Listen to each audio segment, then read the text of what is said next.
Welcome to Talk Tickers. We dig into earnings calls to bring you the insights that matter. Today, we're unpacking the latest call from Kasp. They operate across payments, marketplace, FinTech, quite a mix. Yeah, a lot going on there. Our goal is to really break down their performance and figure out what management is signaling for the future. Okay, so big picture first. From the call, the momentum looks generally positive. Right. Revenue up 21% year over year, net income up 16%. Pretty solid numbers. And specific areas? Marketplace saw some good expansion, especially in e-grocery. That was a big point. And those new high-interest term deposits they launched, apparently uptake was really fast. Okay, but there was a catch, wasn't there? Something about guidance. Yes, exactly. Yeah. They did revise their forecast for GMBB growth. That's gross merchandise volume downwards. So growth, but maybe not quite as fast as they initially thought. Okay, let's dig into the segments then. Starting with payments, what were the key takeaways there? So payments volume grew 17% compared to last year. And TPV, total payment volume, that was up 23%. They pointed to, bigger transaction sizes driving that, maybe some inflation effect in there too. Interesting. And the mix of payments? Well, everything contributed: Kaspi Pay, Bill Pay, B2B. But it sounds like B2B and the Kaspi Pay QR system are actually growing quite a bit faster. And that faster growth in B2B and QR had a knock-on effect, right, on the take rate? It did, yeah. Because those tend to be lower fee transactions. The overall take rate, basically what Kasp keeps from each transaction, it dips slightly, came in at 1.13%. Okay. But even with that slight compression, payments revenue still grew a healthy 16%. And they managed costs well. So the bottom line for payments actually grew even faster, 21%. So despite the take rate pressure, the payments outlook seems stable. Yeah, they didn't change the outlook for payments. Still looks pretty healthy. All right, let's shift to the marketplace platform. Sounds like a real growth engine, but maybe with some nuances.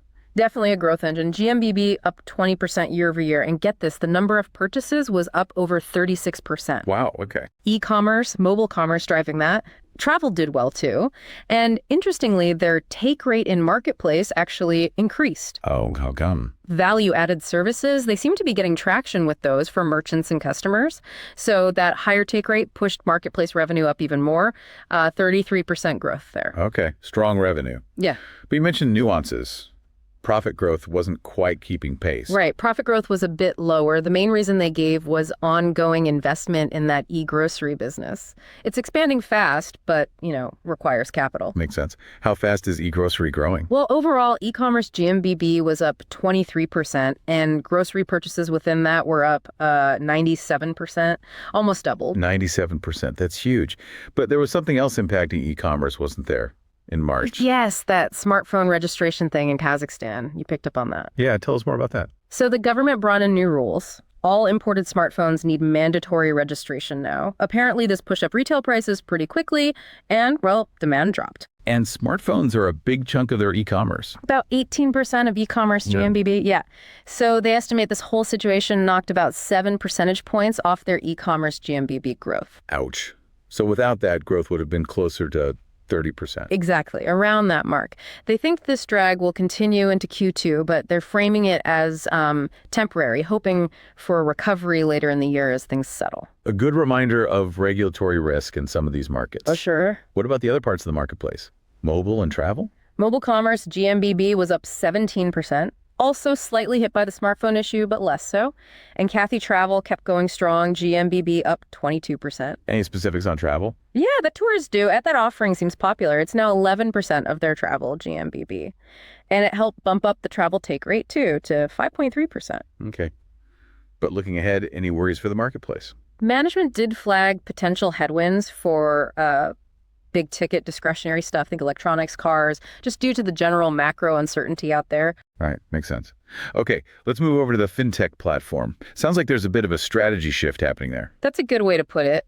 TFV total financed volume grew, mostly driven by the merchant side. But the really big story is the pivot towards growing deposits aggressively. How so? Weren't loans growing faster before? They were, yeah. For the last couple of years, the loan bug outpaced deposits. Now they're actively trying to slip that. Focus is on bringing in deposits, maybe leveraging the higher rates like they did back in 2022. And focusing on deposits impacts the lending side too, right? Like cost of risk. It does. Cost of risk ticked up a bit this quarter to 0.6% from 0.5%. They put that down mainly to macro provisioning, basically setting aside more money because higher interest rates could mean more defaults down the line. But they expect it to stabilize. Yeah, they think it'll hold steady for the rest of the year. The NPL ratio, non-performing loans, that also went up, but they said that's just normal Q1 seasonality. So how did FinTech revenue and profit look? Revenue grew 18%, which is decent, but net income growth was slower, only 8%. That higher cost of risk was a factor.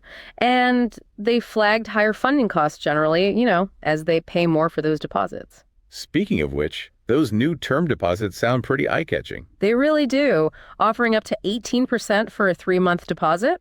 Unsurprisingly, they said it's been very successful, pulling in lots of new customers and deposit volume. So the strategy is basically acquire customers now with high rates, then cross-sell later. That seems to be the plan, get valuable customers in the door.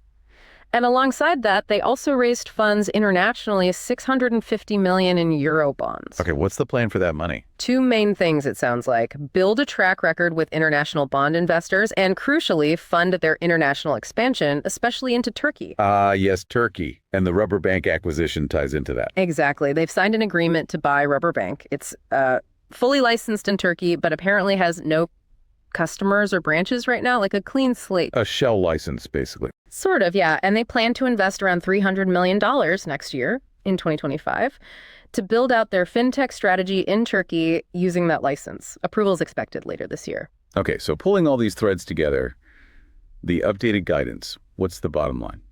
The big headline is the GMBB growth forecast cut, down to 15-20% for the year from 25-30% previously. And the reasons again? Primarily that smartphone registration impact continuing, plus the broader macro uncertainty hitting those big ticket items we talked about. But TPV guidance is unchanged. Correct. Still expecting around 15% growth for TPV. Management was also clear that higher interest rates are the biggest near-term drag on earnings right now. But potentially a benefit later. Yeah, they see it as a possible tailwind in the medium term, maybe as their deposit base grows and if rates eventually come down a bit. Got it. And there were some potential government policy changes mentioned too, in Kazakhstan. Yes, 2 things. First, a potential new 10% tax on investment income, which for Kasp is mostly interest from government securities, right, expected for all of 2025. And second, the National Bank is likely increasing reserve requirements for banks, starting sometime this summer. And the combined impact. They estimated around a 200 basis point hit to net income this year from both of those combined, so not insignificant. Definitely something to watch. How about the broader macro picture they painted? Kazakhstan and Turkey. In Kazakhstan, they acknowledged the uncertainty, lower oil prices, currency swings, high rates, but still sounded, fundamentally positive on their business there. Robust was the word used. In Turkey, there's that issue with Hepsi Barada. Yeah, they mentioned consumer boycotts hitting Hepsi Barada's GMV. That led Hepsi Barada to cut back marketing and post a net loss, partly from higher loan loss provisions too. Kasp called that kind of normal for early-stage FinTech stuff. And the direct impact on Kasp itself. Pretty small, apparently. They described it as a minor dilution to their overall results. Okay. So that covers a lot of ground from the call. Which brings us to our favorite segment. This is not financial advice.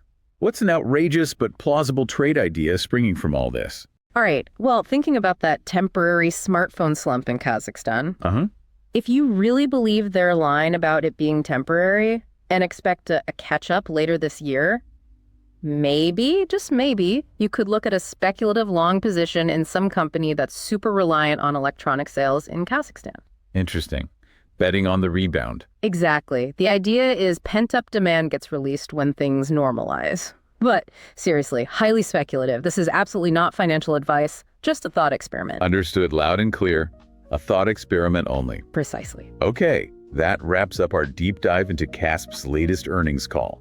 We've hit the results, the strategy shifts, the guidance, and even a wild trade idea. Hopefully it gives you some valuable perspective beyond just the headlines. As always, do your own homework before making any investment decisions. Absolutely. Let us know what stood out to you from this discussion. We're always curious to hear your take. And join us next time on Talk Tickers, where we'll unpack another story shaping the markets.